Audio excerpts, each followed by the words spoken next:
स्वागत आहे तुमचं आपल्या प्रशांत टेक्निकल या यूट्यूब चॅनलमध्ये। तर स्क्रीनवर दाखवल्याप्रमाणे तुम्ही सुद्धा अशाच प्रकारे श्रीकृष्ण जन्माष्टमीची बॅनर एडिटिंग तुमच्या मोबाईलमध्ये एकदम सोप्या पद्धतीने करू शकता। तर बॅनर एडिटिंग करण्यासाठी लागणारे जे काही पीएनजी असेल, पीएलबी फाईल असेल, त्याची लिंक आहे तुम्हाला डिस्क्रिप्शनमध्ये भेटून जाईल। त्या लिंकवर क्लिक करून फाईल आहे ती डाउनलोड करून घ्यायची आहे आणि एडिटिंग कशी करायची ते आपण पाहूया। बॅनर डिझाइन बनवण्यासाठी पिक्सेल लॅब ॲप आहे तुम्हाला ओपन करून घ्यायचं आहे। यामध्ये तुम्हाला जी काही बॅनर डिझाइन त्यामध्ये करायची आहे।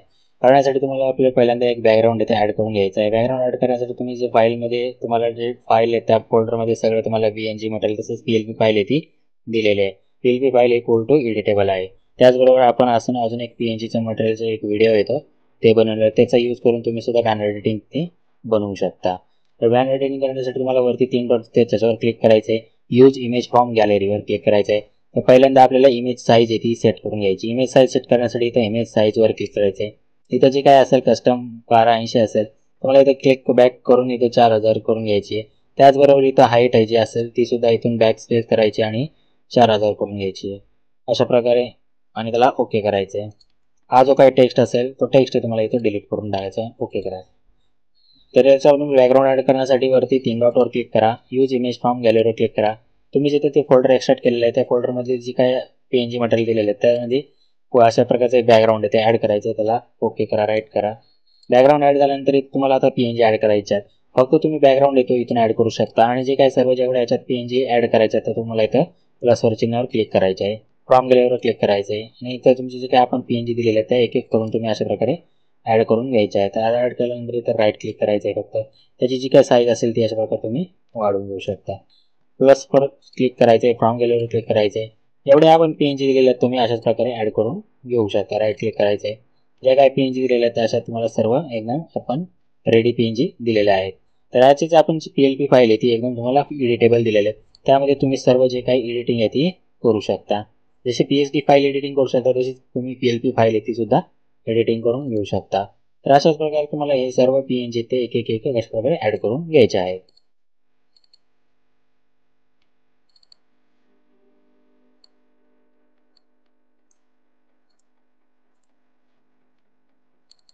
त्यानंतर आपण ही काही बॅनर खाली तुम्हाला डिझाईनची पट्टी, पोटपट्टी, शुभेच्छुक पट्टी याच्यावर आपण ॲड केलेली आहे। अशा ॲड केल्यानंतर सरची आपली बॅनर डिझाईन आहे ती एकदम रेडी होऊन जाईल। तर यामध्ये तुम्हाला टेक्स्ट ॲड करण्यासाठी फक्त प्लसच्या चिन्हावर क्लिक करा, टेक्स्टवर क्लिक करायचं आहे। टेक्स्ट न्यू टेक्स्ट ॲड आलेलं असेल त्याला क्लिक करायचं आहे। एवर यायचं आहे, ऑप्शनवर एडिटवर क्लिक करायचं आहे आणि इथं जे काही तुमचा मराठी कीबोर्ड असेल मराठी करायचं आहे आणि इथं शुभेच्छुकचं नाव असेल तर अशा प्रकारे शुभेच्छुक नाव टाकल्याने त्याला ओके करायचं आहे। याचा जो काही फॉन्ट असेल तो चेंज करण्यासाठी तुम्हाला परत एवर क्लिक करून एच्या ऑप्शनवर असाल तर इथं ए फॉन्ट बी फॉन्ट दिलेले आहेत त्याच्यावर क्लिक करून इथं तुमच्याकडे जे काही ऑलरेडी फॉन्ट असतात ते इथं दिसून जातील आणि तुमचे जे काही माय फॉन्टमध्ये असेल ते दिसून जातं। तिथं आपण साधा एक फॉन्ट येतो ॲड करून घेणार आहे, त्याला ओके करणार आहे। याचा कलर येतो आपण व्हाईट करून घ्यायचा, कलरच्या ऑप्शनवर क्लिक करा, खाली याचे राईट क्लिक करायचं, इथं कलरवर क्लिक करा, ओके करा। तर अशा प्रकारे हा टेक्स्ट आहे, तर ह्याच टेक्स्टला तुम्हाला काय करायचं आहे कॉपी करायचं। टेक्स्टवर क्लिक करा, कॉपीचं क्लिकला कॉपी झालेला टेक्स्ट तो वरती आलेला असेल तर कॉपी झालेला टेक्स्ट तुम्हाला याच्यावर अशा प्रकारे आणायचा आहे। इथं एडिटवर क्लिक करून परत तुझं काय टेक्स्ट आहे तर टाईप ओके करायचं आहे आणि तर समस्त तुम्ही जे काय असेल ते टाईप करून घेऊ शकता। समस्त मित्र परिवार अशा प्रकारे टाईप करून घ्यायचं, त्याला ओके करा। ओके केल्यानंतर जर काय टेक्स्टची साईज कमी जास्त करायची असेल तर इथं डॉटवर क्लिक करा, ते टेक्स्ट अशा प्रकारे तुम्ही टेक्स्टची साईज आहे ती वाढवू शकता। फोटो ॲड करण्यासाठी तुम्हाला जर तुमचा फोटो ॲड करायचा असेल तर परत तुम्हाला प्लसच्या चिन्हावर क्लिक करायचं आहे, फ्रॉम गॅलरीवर क्लिक करायचं आहे। तुमच्या गॅलरीमधील जो काही फोटो असेल तो क्रॉप केलेला फोटो येतो त्यामध्ये ॲड करायचा आहे।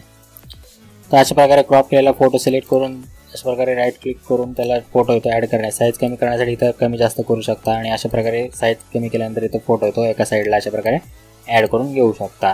तरी तुमची बॅनर डिझाईन एकदम सोप्या पद्धतीने तुम्ही एडिटिंग करून घेऊ शकता। तर ही बॅनर एडिटिंग करून झाल्यानंतर तुम्हाला ही सेव्ह करायची। सेव्ह करण्यासाठी वरती तुम्हाला एक सेव्हचा ऑप्शन दिला आहे त्याच्यावर क्लिक करा, सेव्ह एज इमेजवर क्लिक करायचं आहे। जसं आहे कस्टम तसंच ठेवायचं आहे। जर इथं साईज कमी जास्त असेल तर तुम्ही इथं कस्टमच्या जागी डायरेक्ट अल्ट्रा घेऊन सेव्ह टू गॅलरी करून घेऊ शकता, जेणेकरून तुमची बॅनर डिझाईन आहे ती HD मध्ये सेव्ह होऊन जाईल। तर अशाच प्रकारे आपण यामध्ये तुम्हाला PLP फाईलसुद्धा दिलेली आहे आणि जी काही दुसरी डिझाईन आहे ती सुद्धा अशाच प्रकारे दिलेली आहे। तर यामध्ये जी काय आपण दुसरी डिझाईन आहे त्याची PLP फाईल आहे ती ओपन करणार आहे। तर PLP फाईलची प्रोसेस आहे ती ओपन करायची, ती कशी तुम्ही कोणता व्हिडिओ येतो पाहू शकता आपल्या। तर PLP फाईल ती मी ते डायरेक्ट माय प्रोजेक्टमधून ओपन करून घेणार आहे। माय प्रोजेक्टमध्ये जायचं तर PLP फाईल आहे ती ऑलरेडी इथं ओके करायला लागणार आहे आपल्याला। तर अशा प्रकारे जी काय आपण दुसरी PLP फाईल आहे तुम्हाला दिलेली ती पूर्ण एडिटेबल आहे. आणि यामध्ये जेवढे काही PNG आपण वापरलेले असतात तुम्हाला इथे लेअरचं ऑप्शन दिसेल, त्याच्यावर क्लिक केल्यावर ते सर्व जेवढे काही आपण PNG याच्यात मटेरियल वापरलेले ते सर्व इथं दिसून जाते. तुम्ही बघू शकता आपण जे काय टेक्स्टला येतो इथं टेक्स्चर ॲड केलेला आहे. टेक्स्चर ॲड केलेला आहे म्हणजे तुम्हाला इथे टेक्स्टवर क्लिक केल्यानंतर इथं टेक्स्टचे PNG आहे, आपण PNG ॲड केलं इथं टेक्स्चरवर आलात तर बघू शकता इथे आपण जो काही आहे तो टेक्स्चर आहे तो ॲड केलेला आहे. ओके करायचं आहे त्याला. आणि हे जे काय असेल तुम्ही सर्व एडिटिंग करून तुमच्या मोबाईलमध्ये एकदम करू शकता. फक्त टेक्स्टवर क्लिक करा, एवर ऑप्शनवरून एडिटवर क्लिक करायचं आणि तुमचं जे काय नाव असेल ते सर्व टाकून इथं ओके करायचं. अशा प्रकारे तुमचे जे काही बॅनर एडिटिंग झाल्यानंतर तुम्ही परत ती जी काही बनवलेली डिझाईन आहे ती सेव्ह करण्यासाठी वरती सेव्हवर क्लिक करून सेव्ह ॲज इमेज करून घ्यायचं आहे. तर अशाच प्रकारच्या नवीन व्हिडिओसाठी आपल्या चॅनलला सबस्क्राईब करा. व्हिडिओ आवडला असेल तर लाईक करा, कमेंट करा आणि शेअर करा. तसेच जर तुम्हाला यामध्ये काही अडचण येत असेल तर तुम्ही डायरेक्ट मला इंस्टाग्रामला फॉलो करून मेसेज करू शकता.